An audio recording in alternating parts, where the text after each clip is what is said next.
Vamos abrir nossas Bíblias na carta do apóstolo Paulo a Tito, capítulo 1. Nós vamos fazer duas leituras.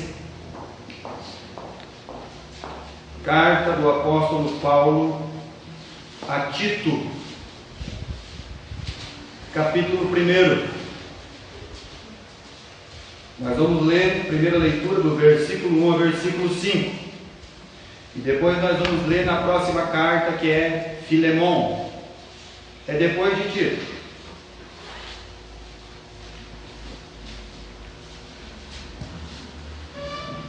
Vamos à leitura.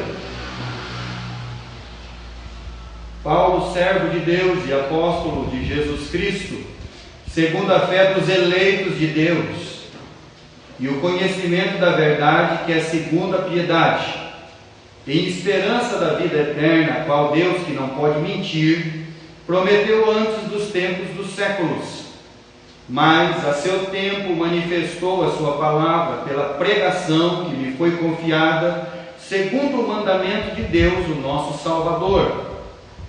A Tito, meu verdadeiro filho, segundo a fé comum, graça, misericórdia e paz da parte de Deus, Pai, e de nosso Senhor Jesus Cristo, o nosso Salvador. Versículo 5. Por esta causa te deixei em Creta, para que pusesses em boa ordem as coisas que ainda restam, e de cidade em cidade estabelecesses presbíteros, como já te mandei. Vira duas páginas aí, Filemon.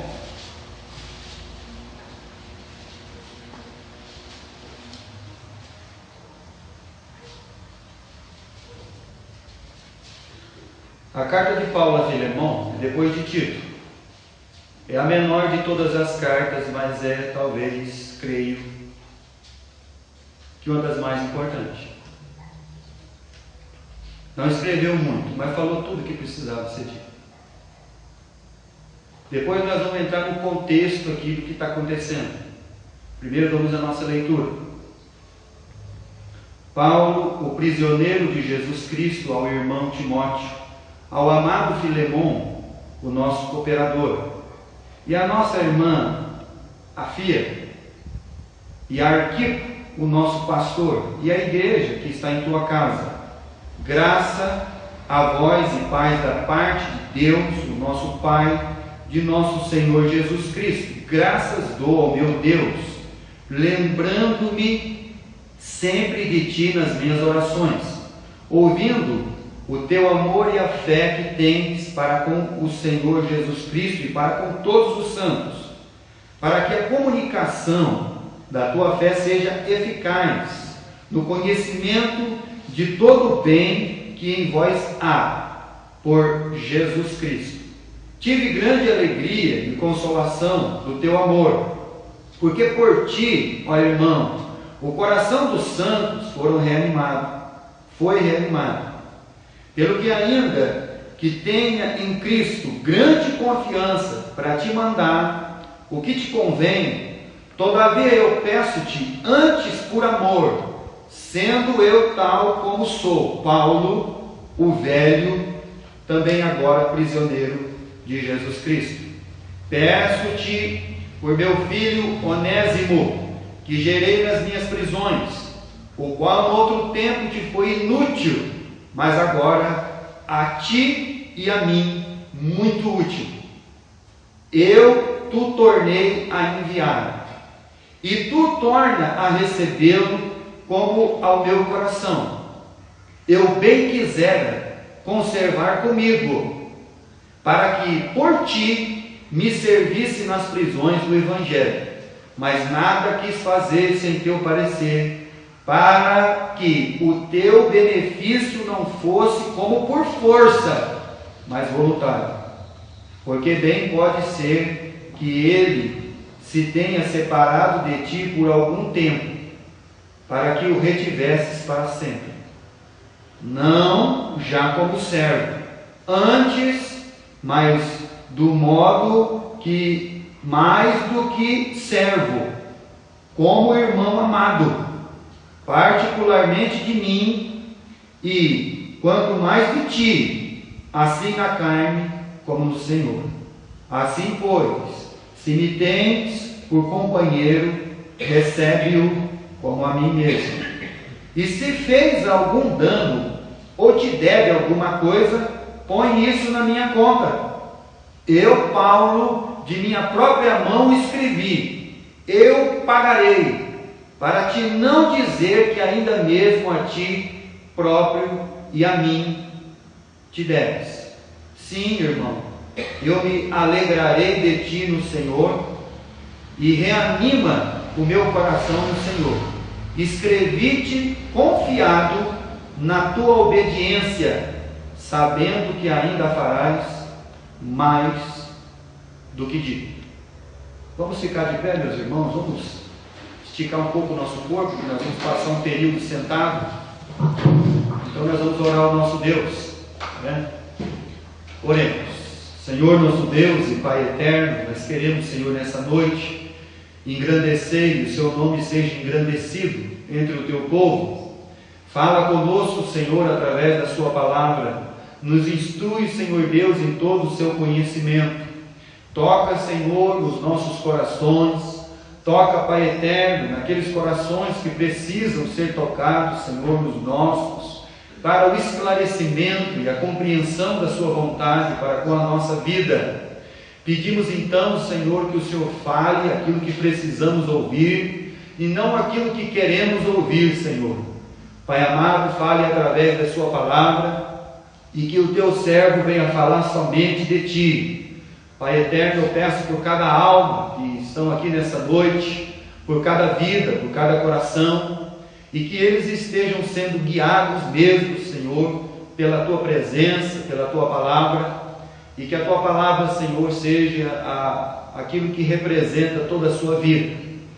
Pai eterno, eu peço por aqueles irmãos que não vieram, os que estão viajando, Senhor, a trabalho, peço que o Senhor esteja cuidando de cada um deles, peço pelos enfermos, ó Deus, que o Senhor esteja então tratando da vida de cada um, Pai. Peço então que o Senhor me dê sabedoria que vem do alto, para falar, Senhor, com simplicidade da sua palavra. E é em nome do Cristo, do nosso Senhor Jesus Cristo, que nós oramos sempre agradecidos, com o perdão de nossos pecados. Amém, Pai Celestial. Podeis sentar.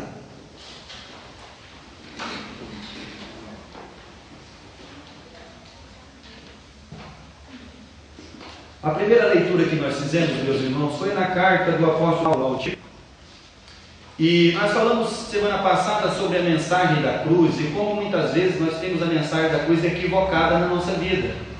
Que a mensagem da cruz, que a cruz ela não pode ser para nós um símbolo somente religioso.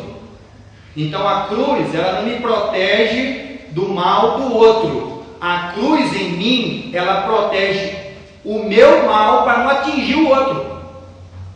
Nós temos um entendimento equivocado das coisas, porque a cruz de Cristo não é para me proteger do mal dos outros, é para proteger o meu próximo do meu mal, é para me crucificar a minha vida em prol do meu próximo, é para que eu não viva mais para mim mesmo. E por isso que Jesus olhou para os seus discípulos e disse: aquele que quiser vir após mim, negue-se a si mesmo, tome cada um a sua cruz, e vem e me segue.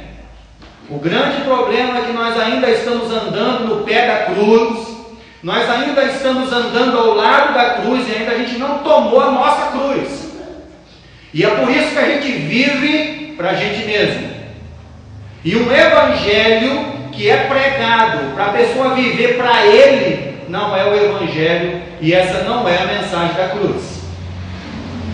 E Paulo ele assimilou essa mensagem na sua vida, e nós vamos continuar essa mensagem, porque nós falamos que na maioria das vezes a gente vê a cruz de Cristo como a questão de ordem, ou seja, a cruz de Jesus, e não agora a cruz que eu tenho que carregar. Porque eu tenho que carregar a minha cruz por amor do meu próximo. Porque o meu próximo, ele precisa ver a cruz de Cristo na minha vida. E que eu posso sofrer por ele, mas ele não vai sofrer por minha causa. O grande problema nosso é que a gente não quer sofrer por causa do nosso próximo. E outra coisa, que quando você toma essa cruz de Cristo na sua vida, para você levar ela, então tudo que alguém disser para você, você vai perdoar. Porque quando você já está crucificado na sua cruz, na cruz tem perdão. Quando você leva a sua cruz, então você perdoa o seu marido, você perdoa a sua esposa, você perdoa o seu filho, você perdoa o seu próximo, porque você já está crucificado. Então você não vai ter problema nenhum em perdoar. Porque você vai olhar para o seu próximo não como o outro, mas como seu irmão. E é isso que nós estamos tentando falar através dessa mensagem da cruz. Que antes de tratar da cruz como ordem, eu tenho que tratar dela como natureza, como parte de mim na minha vida. Porque senão, o meu próximo, ele nunca vai ver em mim a cruz de Cristo. Mas aí, a gente gosta de falar de ordem e não de natureza. Eu gosto de falar de direito e não de misericórdia. Você sabe que quando a gente não está carregando a cruz de Cristo, a nossa cruz, eu tenho muita palavra de direito, porque eu sou cheio de direito. E quando eu trato as coisas de direito, que eu tenho direito, eu me esqueço então da misericórdia.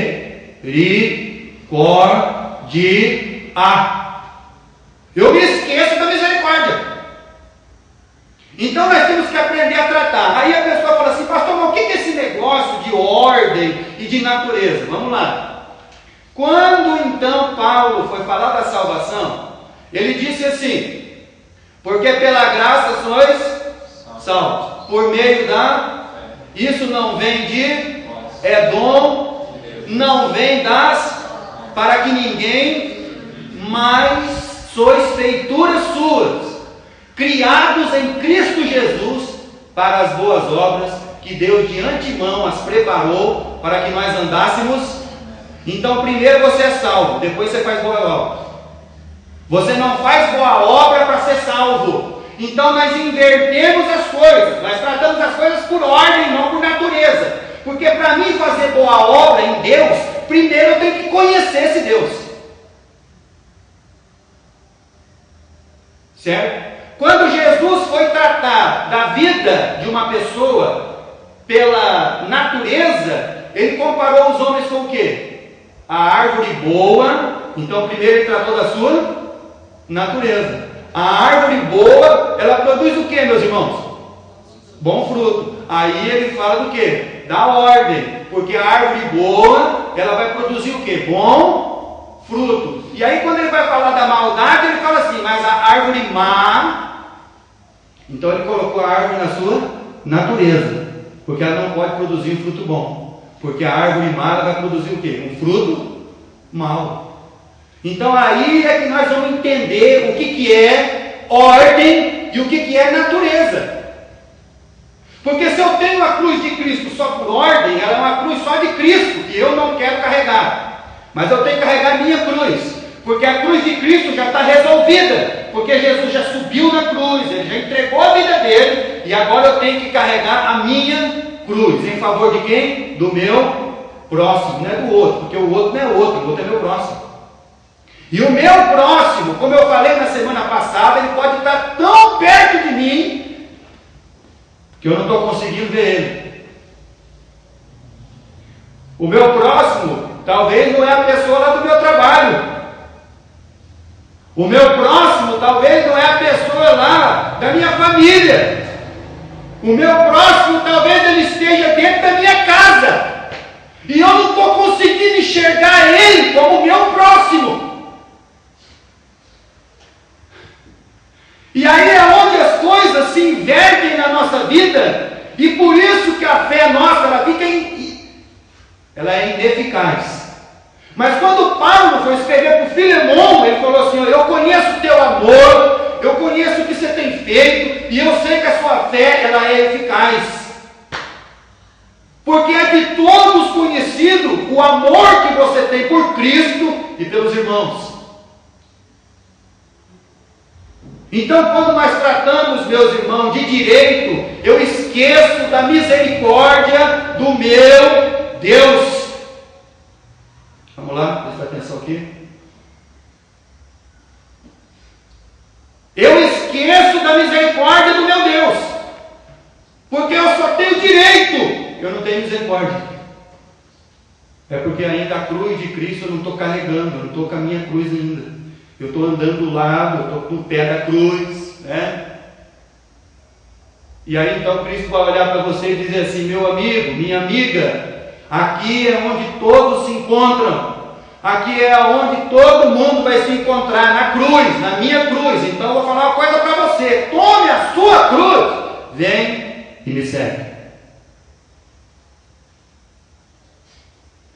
Mas muitas vezes nós queremos tratar as coisas da nossa vida de maneira, meus irmãos, não segundo a natureza. Porque quando Paulo disse assim, porque a palavra da cruz é o poder, mas é o poder de quem? De Deus, não nosso.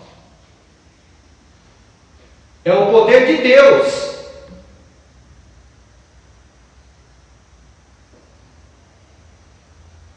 E quando eu vou tratar a questão, primeiro eu tenho que entender a minha natureza. E é por isso que volta um pouquinho a página da sua Bíblia aí. Vamos ler de novo os versículos de Tito, só para a gente se inteirar e saber realmente como as coisas funcionam e devem funcionar na nossa vida. Eu já falei aqui uma vez e vou repetir de novo. Muitas vezes nós queremos falar com Deus por que as coisas não estão funcionando na nossa vida, quando eu deveria abrir os meus ouvidos e ouvir de Deus como elas funcionam. Sabe por que as coisas não funcionam na nossa vida? Porque a gente está preocupado em falar para Deus como elas deveriam funcionar, enquanto eu deveria sentar e ouvir de Deus como elas funcionam.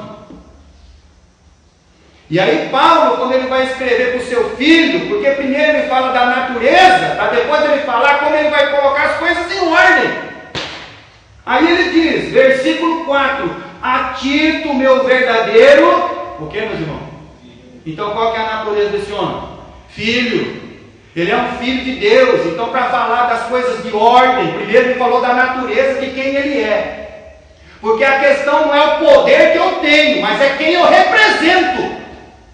Porque eu represento Cristo. Eu represento o Filho de Deus. Então Paulo vai escrever para ele: olha, você, Tito, é o meu verdadeiro filho, segundo a fé comum. Aí ele vai falar quais são as qualidades desse filho. Vamos lá. É um filho que tem uma fé comum como a minha. É um filho que tem graça. É um filho que tem misericórdia. E é um filho que tem paz. E que tudo isso provém do Pai que ele tem. No nome do nosso Deus e Pai de nosso Senhor Jesus Cristo.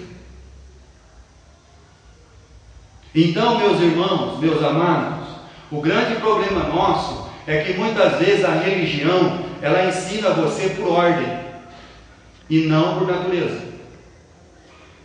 Porque ela quer transformar você num prosélito. Ela quer criar um livro de regra para você viver debaixo das regras dele. Então isso é ordem e não natureza. Porque uma alma não é transformada por ordem, mas sim pela fé comum de Cristo, que vai transformar ele como um verdadeiro filho de Deus. Vai mudar o seu entendimento, a visão que ele tem desse mundo e das coisas. Porque o grande problema da religião é criar prosélito e não filho. Porque a igreja de Jesus Cristo, ela tem um corpo de mulher e uma cabeça de Cristo. E esse corpo, ele produz filho e não escravo. E aí a gente tem essa questão da ordem na nossa vida, a gente tem a questão do direito e não da misericórdia. E aí Paulo está dizendo assim: por que o meu filho Tito, ele pode tratar as coisas agora pela ordem? Por quê? Porque ele é meu filho. Porque ele tem a natureza do servo de Deus. Ele tem a natureza do Filho de Deus. Olha o versículo 5. E aí então Paulo diz para ele: por esta causa eu te deixei em Creta, para que pusesse em boa ordem. Agora eu quero perguntar uma coisa para você. Como é que você vai colocar a sua vida em ordem se primeiro você não é filho de Deus? Como é que você vai colocar a sua família em ordem primeiro se a sua família não se entregou a Cristo? Como é que você vai colocar a sua vida em ordem, em questão do reino de Deus, da sua vida eterna e salvação, se primeiramente você não tem o entendimento que você é filho de Deus? A religião propõe uma mudança de aparência. Troca de roupa, deixa alguns hábitos, você deixa de beber, você deixa de fumar, você põe um terno, você põe uma gravata, papapá, você já mudou, é isso aí, agora você segue um livrinho de regra, ordem. A Bíblia não. Deus quer transformar primeiro a sua natureza.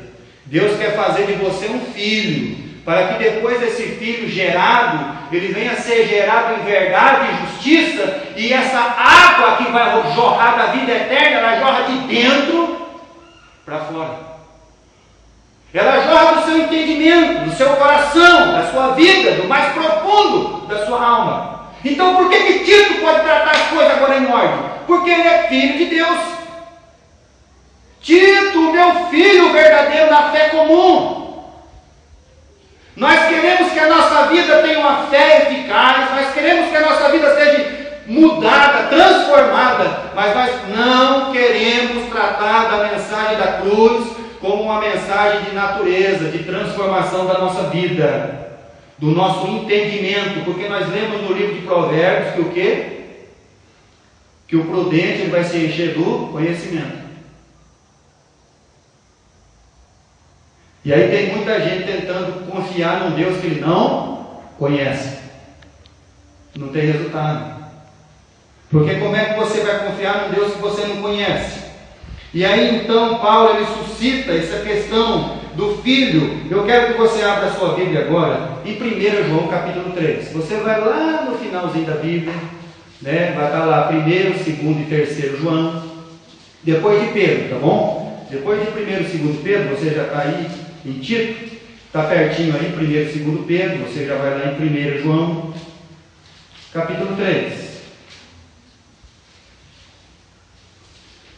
versículo 1 e 2.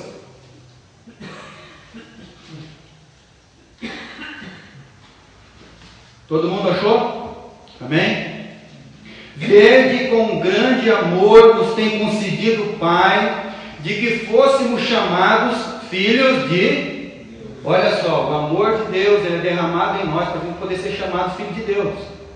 Então aí João ele tem certeza de que natureza que ele é. João ele tem certeza de que natureza ele é. Vocês estão lembrados que esse mesmo João aqui é o mesmo João que pediu para Jesus que era para atirar fogo em todo o samaritano para matar todos eles? E aí então Jesus perguntou para ele assim: peraí, João, isso é no começo do ministério de Jesus. Então João, irmão de Tiago, ele chega lá, o samaritano não deixou ele passar, chegou para Jesus e falou assim: Senhor, vamos pedir fogo do céu, vamos queimar toda essa gente. Jesus falou: não, peraí, de que natureza que você é? Você não é dessa natureza, porque eu vim salvar a alma do homem, não vim destruir ele. E aqui o João, ele agora, o apóstolo do amor, o último dos apóstolos a morrer, ele diz assim: vede que com grande amor nos tem concedido o Pai, que fôssemos chamados filhos de Deus. Por isso o mundo não nos conhece, porque não conhece a Ele. Por que o mundo não vai conhecer você? Porque o mundo não conhece o Pai. Porque o mundo ele não quer um Pai, o mundo ele quer um Deus. Por que ele quer um Deus? Porque ele quer um Deus para suprir todas as coisas que ele precisa, que ele quer. Por que as pessoas não têm Deus como Pai? Por que eles não têm o sentido de paternidade de Deus? Você tem que entender que a paternidade é uma coisa impressionante. Quando uma pessoa não tem sentido de paternidade na sua vida, então ele só tem um Deus, ele não tem um Pai. Ele não tem uma relação de pai e filho. Ele só tem um Deus. Ele só precisa de um Deus e não de um pai.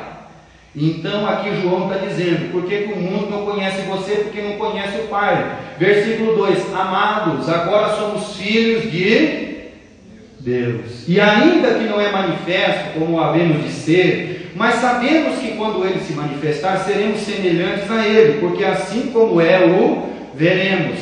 Versículo 10, do capítulo 3 de 1 João. Vai no versículo 10. Nisto são manifestos os filhos de Deus e os filhos do diabo. Qualquer que não pratica justiça não ama a seu.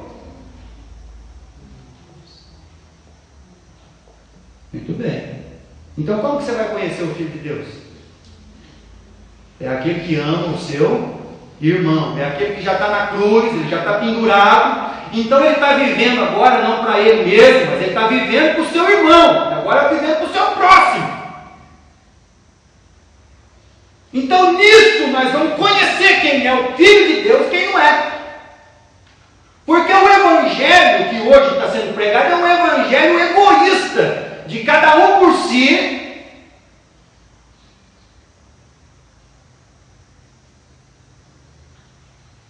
Não, isso não é evangelho.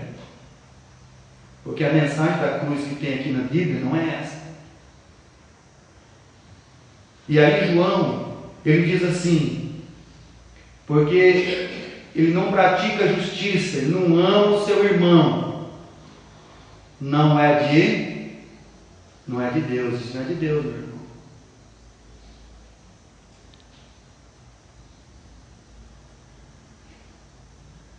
Isso não é de Deus. Isso não provém da natureza do nosso Deus. Isso não provém daquele que nos criou. Isso não provém daquele que enviou o seu Filho amado para ser o nosso exemplo. Abra sua Bíblia em Mateus capítulo 12. Mas quando eu não quero tratar das coisas como ordem, mas eu trato delas como natureza, de quem eu sou, então aí eu vou poder colocar minha casa em ordem. Eu vou poder ajudar o meu esposo, eu vou poder ajudar a minha esposa, eu vou poder ajudar os meus filhos, porque eu já estou crucificado, porque eu estou sendo instruído dentro da verdade de Deus. Deus, Ele está tratando comigo, o meu coração. Agora eu sou esse novo ser que Deus criou. Eu estou agora na cruz. Então eu estou vivendo não em prol mais de mim, mas do meu próximo, que está tão pertinho de mim. Mas aí quando eu quero tratar por ordem, capítulo 12, versículo 43. E quando o espírito imundo tem saído do homem, anda por lugares áridos, buscando repouso e não encontra. Versículo 44. Então diz, eu voltarei para minha casa, da onde saí, e voltando acha desocupada. Vírgula. Vamos continuar lendo as palavrinhas. Mais varrida e... Então essa pessoa tratou da vida dele de que jeito, meus irmãos? Por natureza ou por ordem? Por ordem. Porque ele quis arrumar a casa, ele quis arrumar a aparência, ele mudou alguns costumes, ele parou com algumas coisas. Mas aquele que deveria entrar dentro dele, habitar aquela casa e mudar realmente a sua natureza, não habitou, porque a casa está o quê? Vazia.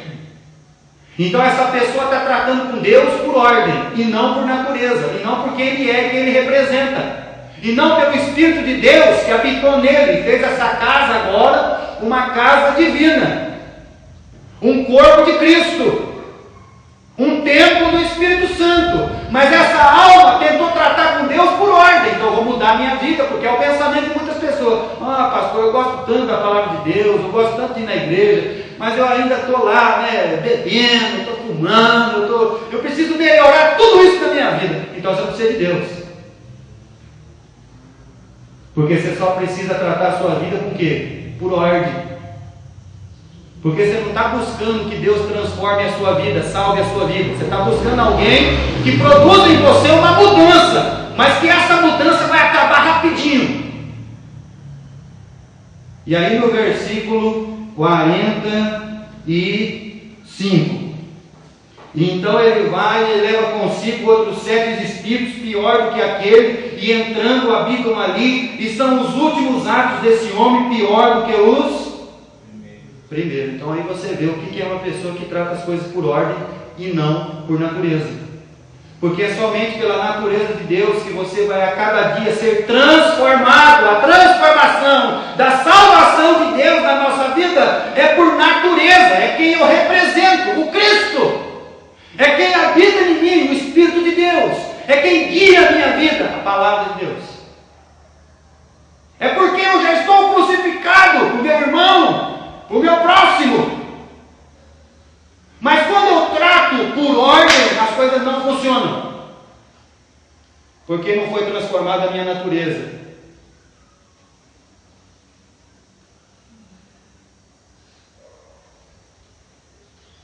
E é por isso que Paulo diz em 2 Coríntios, quando ele vai falar de uma pessoa que foi transformada por Deus, ele primeiro fala da natureza.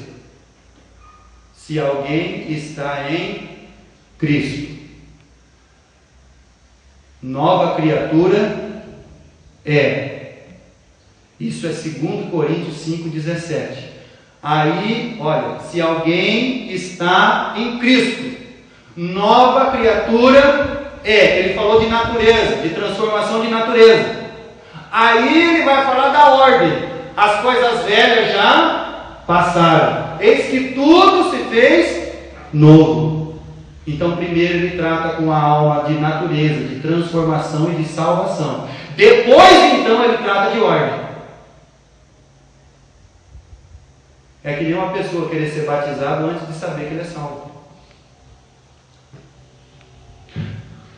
Quantas pessoas foram batizadas sem saber que eram salvas? Porque ele foi batizado por uma ordem. Ó, se você não se batizar, você vai para o inferno.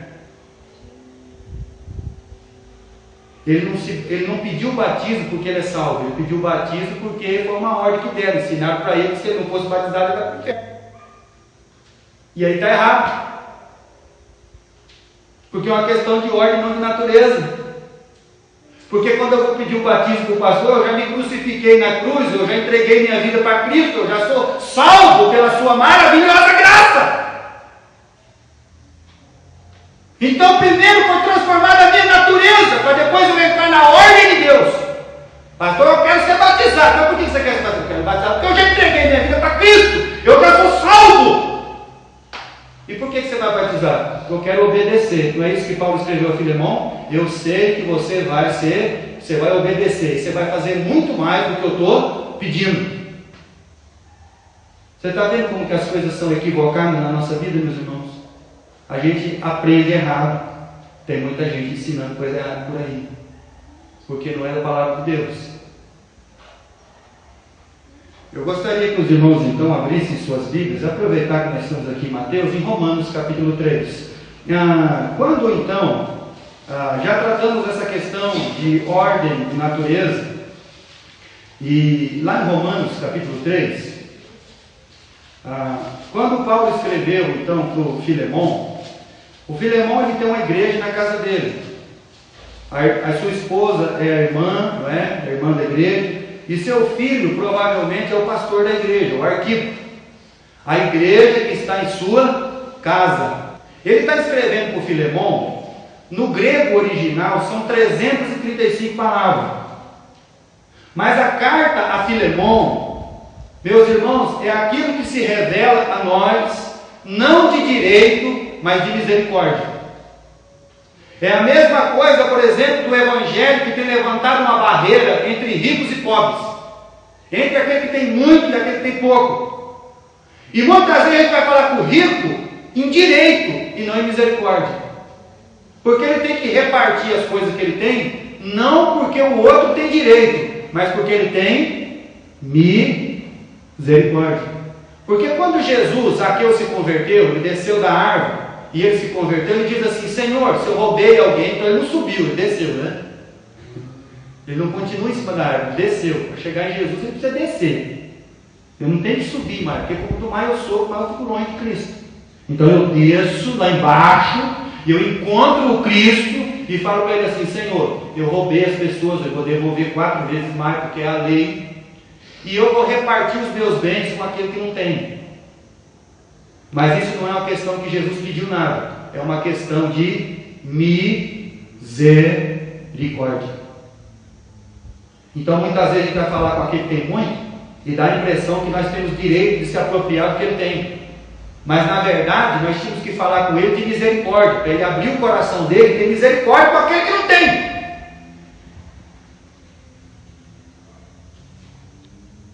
Então, quem que é o Filemão? O Filemão é um homem que tinha escravo. No tempo que Roma dominava, tinha 60 milhões de escravos. É por isso que o reino subsistia. E aí então, quando as almas iam se convertendo, o que os crentes, os justos, tinham que fazer? Aí o escravo Onésimo, que tinha fugido de Filemão, lá na cadeia, ele encontrou quem? Paulo. E aí Paulo está pregando a palavra de Deus na cadeia, está pregando o evangelho da salvação, que Cristo é o Salvador, que Ele veio para nos libertar. E esse escravo chamado Onésimo, que está preso junto com Paulo, ele se converteu. E ele não somente se converteu, mas ele também começou a ajudar Paulo no trabalho missionário dentro das prisões. Porque o diabo sempre achou, eu vejo aí interessante, meus irmãos, pessoas orando para libertar os missionários que estão presos. E se a missão dele for dentro da cadeia? Porque Paulo pregou e o carcereiro Paulo pregou preso e toda a guarda pretoriana, 16 mil soldados da elite romana, ouviram o evangelho.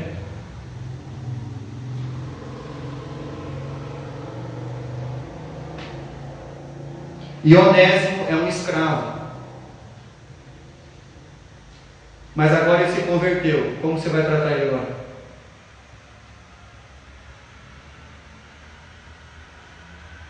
Fala para mim, Deus. Como um irmão. Não como escravo mais. O que as igrejas fizeram lá na América do Norte? Igreja dos senhores e igreja dos escravos. Será que essas pessoas leram a carta de Filemão? Será que eles leram sobre a cruz de Cristo, que agora vai ser o meu irmão, você não é mais escravo?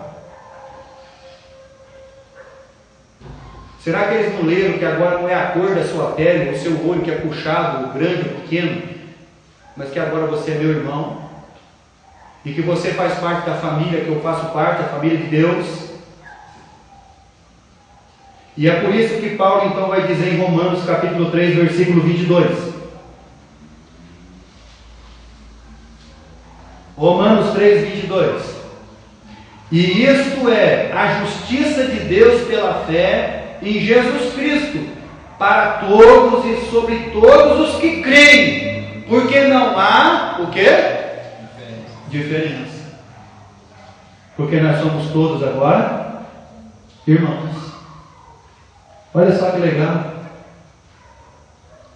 Então não tem uma igreja de escravo, uma igreja de senhor. Agora tem que ter uma igreja onde todos são o quê? Irmãos. O grande problema nosso, meus irmãos, é que a gente quer tratar as coisas sempre por ordem e nunca pela nossa natureza. E nós precisamos entender que se a gente não tratar pela nossa natureza, de quem nós representamos como Cristo, como salvos desse mundo, as coisas não vão funcionar. Por isso que Paulo diz assim, não há diferença, porque Cristo é sobre todos, com todos.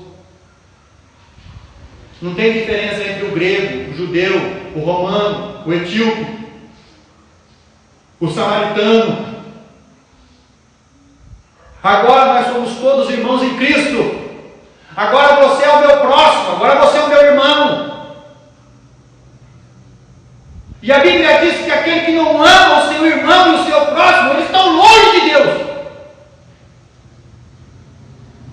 Longe. Eles não conhecem a Deus.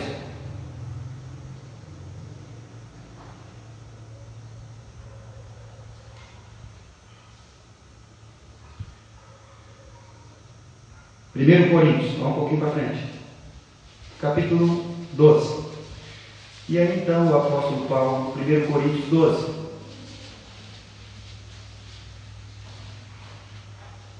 1 Coríntios capítulo 12, versículo 12 e versículo 13. Olha só como ele trata a igreja de Jesus Cristo, ou seja, todos os crentes, todos os justos, todos os salvos. Porque assim como o corpo é um e tem muitos membros, e todos os membros, sendo muitos, são um só corpo, assim é Cristo também. Pois todos nós fomos batizados em um Espírito, formando um corpo, quer judeus, quer gregos, quer servos, quer livres, todos temos bebido de um Espírito. Meus irmãos, Paulo está dizendo assim: vocês fazem parte do corpo de Cristo. Agora vocês são irmãos. Não haja uma diferença entre vocês. Não haja uma igreja como a igreja que Tiago escreveu. Meus irmãos, se porventura entrar uma pessoa bem vestida, com relógio de ouro e toda lá, né, aquela pessoa rica, importante da cidade, aí você convida ele para sentar onde? Não tem um monte de cadeira em muitos lugares, tem um monte de cadeira assim? Aí põe todos o pessoal importante lá. Aí os que não são importantes sentam no banco. Mas você sabe quem que é o importante aqui? Não é o que está atrás do púlpito.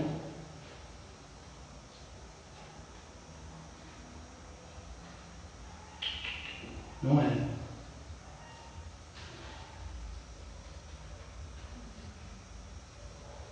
Você tem que ver como os homens eles são. E como Deus é. Nós somos e fazemos parte de um corpo, corpo de Cristo. Então agora nós somos irmãos. Colossenses capítulo 4. Vai abrir na Bíblia aí, você vai aprender a folhear a Bíblia.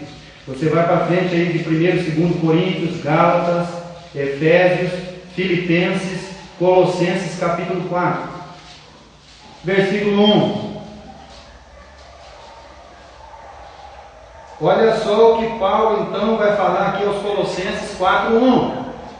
Vós, senhores, fazei o que for de justiça e equidade aos vossos servos, sabendo que também tens um Senhor nos céus. Então Paulo está dizendo assim: você trate o seu funcionário com justiça, porque o mesmo Deus dele é o seu. O mesmo Deus que está olhando para ele, está olhando para você. Então trata as coisas com justiça. E é por isso então que o nosso amado apóstolo Paulo, o preso do Senhor, o velho, como ele escreveu lá, eu sou o preso.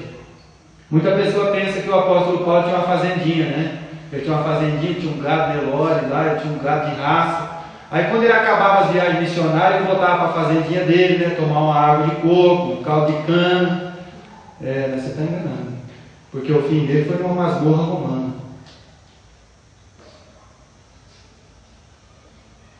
Não tinha nada disso não. E aí Paulo está dizendo: olha, meus irmãos, tratem eles como seu irmão, porque o mesmo Deus deles é o seu.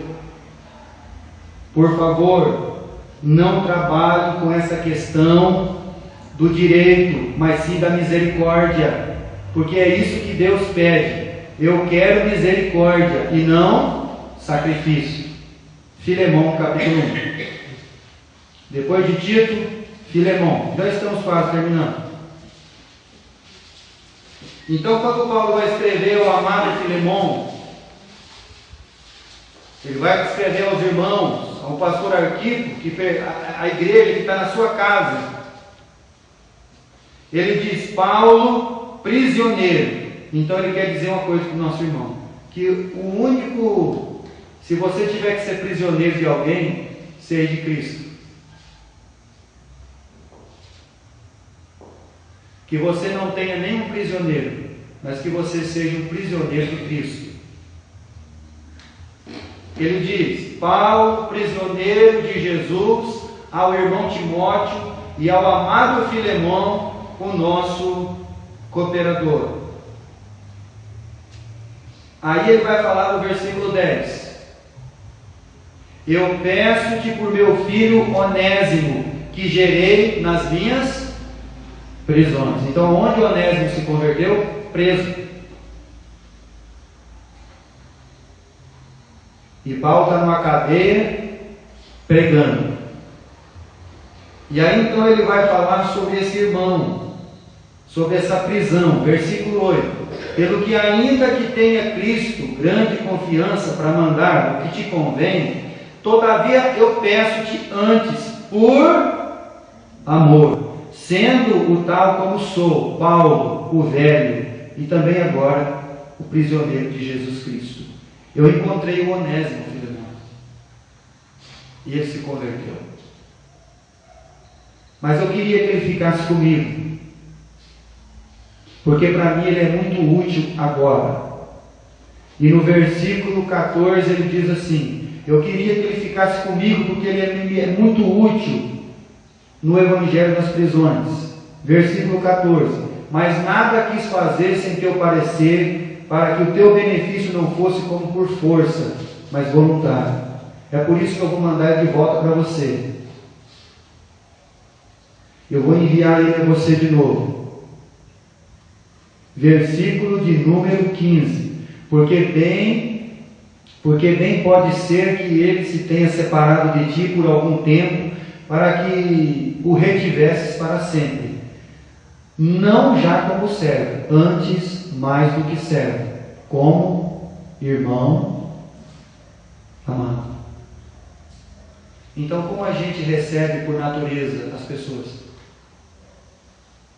Por ordem, eu trato ele como outro, nem como próximo e nem como irmão, mas por natureza. Agora um homem convertido, salvo, conhecendo Cristo, foi transformado. Paulo enviou ele de volta a Filemão e diz assim: olha, agora você não recebe ele mais como escravo, mas como um irmão. Um dia uma pessoa disse que a condição da pessoa não mudava. Eu pensei muito nesse assunto. E eu deixei Deus trabalhar, para Deus responder. E Deus está respondendo aqui que uma condição de uma pessoa pode mudar.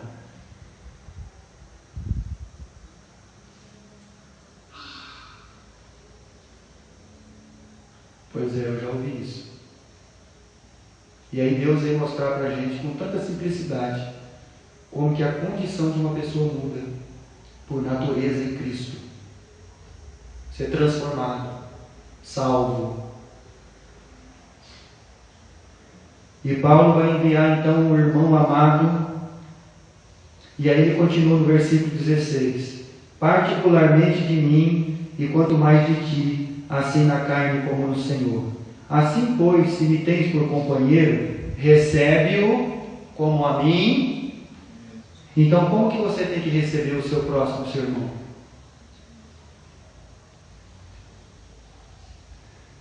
Você sabe por que Jesus disse assim? Vocês me viram com fome e vocês não me deram de... Vocês me viram com sede e não me deram um copo d'água. Vocês me viram preso e não foram me visitar. Aí o pessoal falou assim: não, Senhor. Ele falou: é porque vocês não viram os meus pequenininhos. E que tudo que vocês fizerem para eles, vocês estão fazendo para mim. Como é que a gente vai fazer, meus irmãos? Como é que a gente vai tratar a nossa vida? Como é que a gente vai continuar vivendo sem olhar para o nosso irmão, o nosso próximo?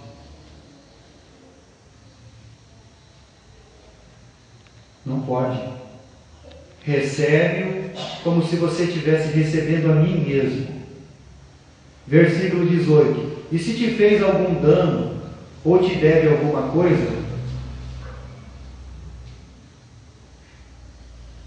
o que ele escreveu aí? Põe na minha conta. Que coisa, meus irmãos. Porque eu já estou crucificado. Se ele dever alguma coisa para você, você põe na minha conta, que eu vou pagar.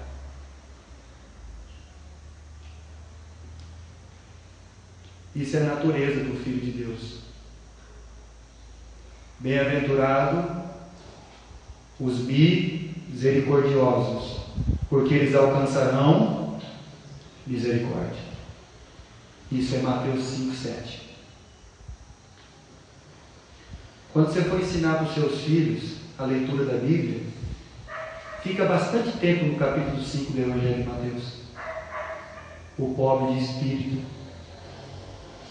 o que chora porque vai ser consolado, o que tem fome e sede de justiça, o manso porque vai herdar a terra, o pacificador, o misericordioso. Muitas vezes a gente já quer ensinar para o nosso filho que Deus vai colocar uma mesa perante os meus inimigos. Não. Eu vou ensinar para ele o que é misericórdia.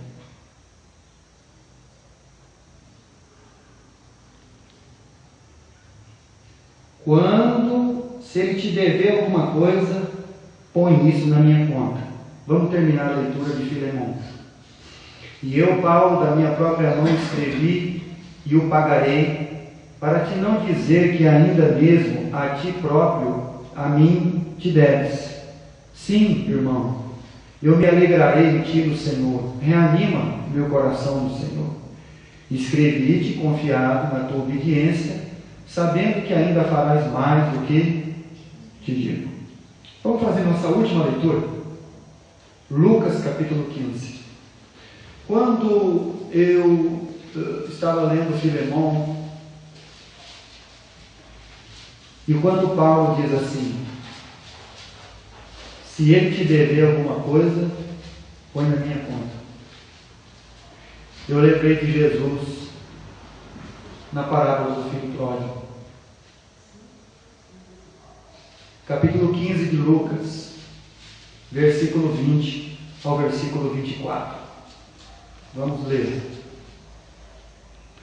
E levantando-se foi para o seu pai, e quando ainda estava longe, viu o seu pai, e se moveu de íntima compaixão, e correndo lançou-lhe ao pescoço e o beijou. E o filho lhe disse: pai, eu pequei contra o céu perante ti, eu já não sou digno de ser chamado teu filho. Mas o pai disse aos servos: trazei depressa a melhor roupa, vestido, ponde-lhe um anel na mão, as sandálias nos pés.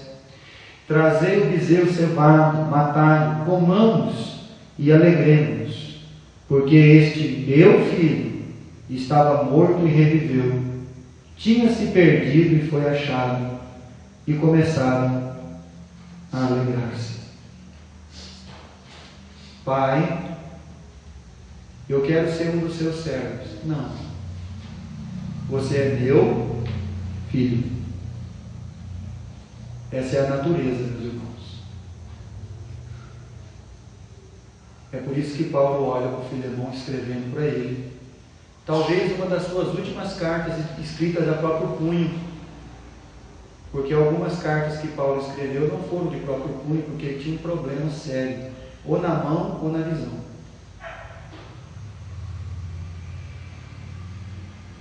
A natureza de Paulo é uma natureza daquele que tem a cruz por natureza e não por ordem. Primeiro ele tratou da natureza, agora ele trata das coisas por ordem de Deus. Primeiro ele fala de direito, ele fala de misericórdia.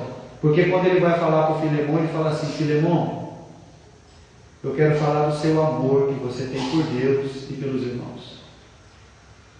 Então quando Onésimo chegar aí, você trata ele como se estivesse tratando a mim mesmo. Meus irmãos, a palavra de Deus é para transformar a nossa natureza. A palavra de Deus é para nos salvar. A palavra de Deus, a cruz de Cristo, é para estar em nós, para proteger os outros da nossa maldade. da nossa perversidade. A palavra de Deus é para tratar o mal que está em nós e não no outro. Porque na maioria das vezes a gente vê um problema só no próximo, no irmão, no outro, e a gente nunca vê problema de quem? Na gente. É por isso que Jesus diz assim: antes de você querer tirar a trave do olho do teu irmão, você tira o travessão que está no seu. Muitas vezes eu quero a cruz para matar o outro e não para me matar.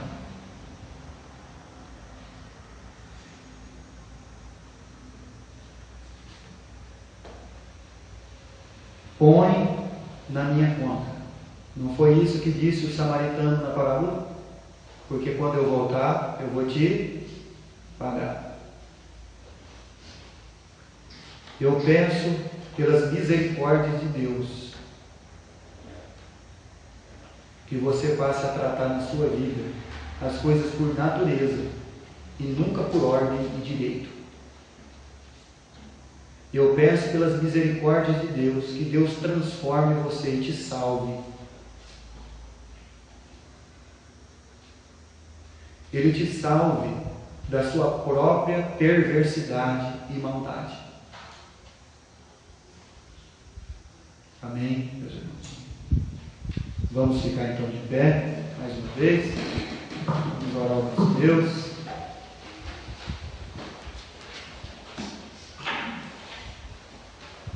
Nós temos aqui então nessa noite, lá no junto com a irmã Ana, a nossa querida Sheila e a Maria Clara.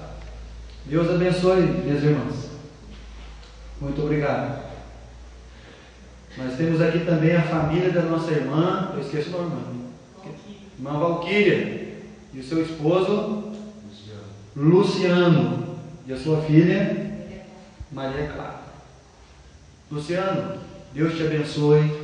Muito obrigado pela sua presença e que Deus abençoe a sua família e a sua vida. Tá bom, meus irmãos? Deus abençoe vocês.